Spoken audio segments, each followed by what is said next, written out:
There's a misunderstanding that has been passed down to us. This idea that the world is locked in a battle of good versus evil. But the ancients didn't see it that way. The ancients spoke of Isfet and Maat, not good and evil, but chaos and order. And that distinction changes everything. You see, Ma'at represents the natural order, the natural harmony of the universe, truth, justice, balance, reciprocity, right action. Not moralistic rules, but divine alignment that holds the stars in place, that beats the human heart in rhythm with the cosmic breath. Isfet, on the other hand, is disorder. It's deception, manipulation, imbalance. It's the unraveling of the thread of life, the twisting of truth until no one knows what's real anymore. And when I look at the world today, at the systems that governs our lives, what I see are institutions that were never built to reflect my heart.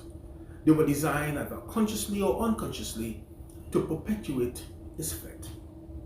All the structures of our society, whether it be law, education, religion, media, even economics, have become factories of division. They do not unite, they fragment, they do not clarify, they confuse. They take the simple and make it complicated. They take what was inherent in us, our sense of justice, our intuition, our inner compass, and replaced it with external codes, with penalties, with policies. And I say this not just as a thinker, but as a man who spent decades inside the belly of the beast working in law enforcement, trying to make sense of the chaos on the surface.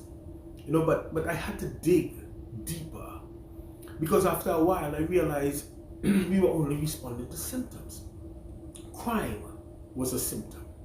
Violence was a symptom.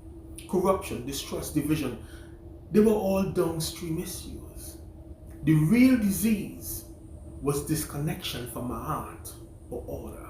You see, truth and justice are not cultural preferences. They're not up for debate. They're woven into the very structure of the universe. When you look at gravity is not subjective. The orbit of the planets around the sun and whatnot is not up for reinterpretation. These are laws that exist whether we believe in them or not. But man came up with his own laws. Laws that change with politics, that change with borders, that change with opinions. And worse, man dismissed the sacred metaphors passed down through law. Yes, law. From which we got folklore, those mythic metaphors that encoded spiritual truths and natural principles.